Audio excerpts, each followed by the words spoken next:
If you don't prioritize your life, someone else will. Greg McKeown's Essentialism is not about doing more, it's about doing what truly matters. The book argues that success comes from disciplined focus, not from busyness. Essentialism is a mindset, the relentless pursuit of less, but better. It challenges the common belief that everything is important and replaces it with a powerful truth: very few things actually are. The non-essentialist versus the essentialist, McKeown contrasts two approaches to life. Non-essentialist says yes to everything, equates busyness with value, spreads energy too thin. Essentialist chooses deliberately, focuses on what matters most, achieves more by doing less. Essentialists don't work harder, they choose better. Choice is always available. Many people feel trapped by obligations. McKeown counters this with a simple idea: not choosing is still a choice. Essentialism begins by reclaiming the power of choice, identifying what truly matters. Essentialists ask different questions. Is this absolutely essential? What happens if I don't do this? What is the highest value use of my time right now? Anything that fails these tests should be eliminated. The courage to say no. One of the book's core lessons is learning to say no gracefully. McKeown calls this the elegant no. Saying no is not rejection, it is protection of focus. Less effort, better results. Essentialists design systems that prevent burnout, adequate rest, white space in schedules, simple, repeatable processes. This isn't laziness, it's sustainability. Essentialism teaches that meaningful success comes from clarity, not chaos. Next, we'll explore how the principles of essentialism can be applied to work, leadership, and everyday decision-making. Welcome to The Explainer. Today, we are diving deep into a book that might just change the way you look at your life, Essentialism by Greg McKeown. Look, if you've ever felt like you're on a hamster wheel, constantly busy but not actually getting anywhere important, then you're going to want to stick around for this. The whole book really hinges on this one powerful idea. It's such a wake-up call, right?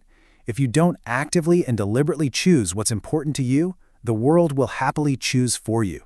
And trust me, its agenda probably doesn't have your best interest at heart. Now, this isn't just some abstract theory for Greg McKeown.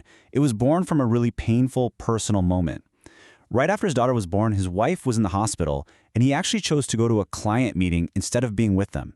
He calls it a fool's bargain, and it was this gut-wrenching experience that showed him the real cost of getting your priorities wrong.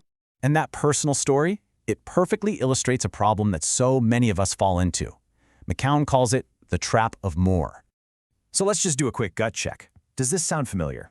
You're stretched in a million directions, your calendar is packed, but at the end of the day, you feel like you haven't made any real progress. Your entire day just got hijacked. If you're nodding along right now, yeah, you're in the trap. And here's the crazy paradox of it all. Your own success can actually be your downfall. The more you succeed, the more opportunities come your way. The more people want a piece of your time. And without a filter, you end up making a millimeter of progress in a million directions instead of making miles of progress in the one direction that truly counts. So, how in the world do we get out of this trap? Well, the answer isn't some new productivity app or life hack. It's a fundamental shift in how you think. It's about adopting the essentialist mindset. Okay, so what is essentialism? It is the disciplined pursuit of less. Let me say that again. The disciplined pursuit of less. This is not about cramming more into your day. It's about having the clarity and the courage to do only the things that are truly essential. The whole idea can be boiled down to just 3 words: less but better. And this comparison right here just lays it all out. The non-essentialist on the left feels like a victim, right? I have to do all this. They're totally reactive. But the essentialist on the right, they're in the driver's seat. They think I choose to do this. That tiny shift in language from have to choose to is a massive power move. It's the difference between being a pinball and being the person holding the flippers. And get this is a mind-blowing historical fact. For 500 years, the word priority only existed in the singular. It meant the one thing, the very first thing. It wasn't until the 1900s that we started talking about priorities. Think about that for a second. The very idea of having multiple first things is a logical impossibility. The word itself has been twisted to make us feel better about being unfocused. McKeown uses this brilliant metaphor of a closet to make it all click.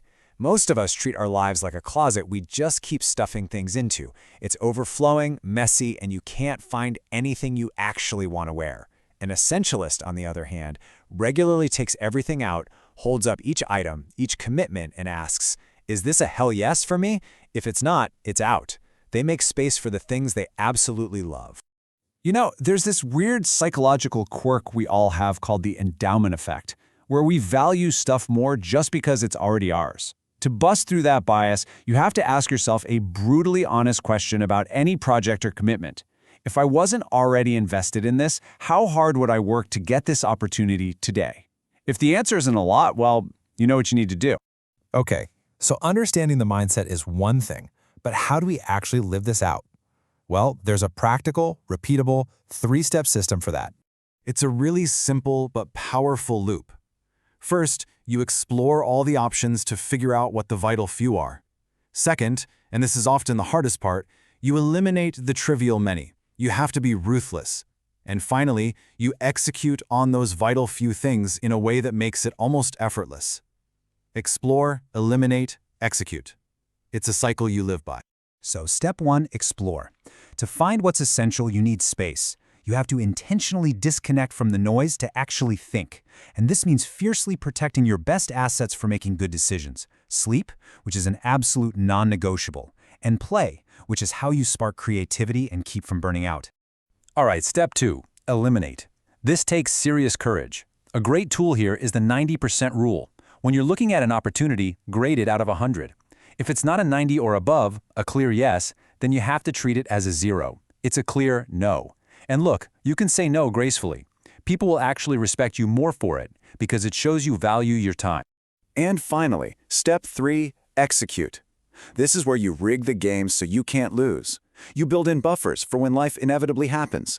A good rule of thumb is to add 50% to whatever time you think something will take. You start with small wins to build momentum. And you create routines so that the most important work happens almost on autopilot, saving your brain power for real challenges.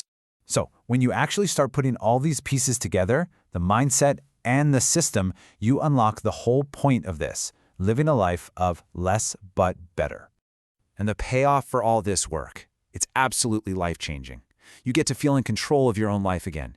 You actually have space to breathe, to think, to be present with the people you love. You start finding joy in the process, not just waiting for some future destination. And really, this is the big one. You finally create the capacity to make your absolute highest contribution to the world. So let's make this real. This isn't about blowing up your entire life overnight. It starts with one decision. I'll leave you with the central challenge of the entire book. What is the one thing you can say no to today to make room for what truly, deeply matters?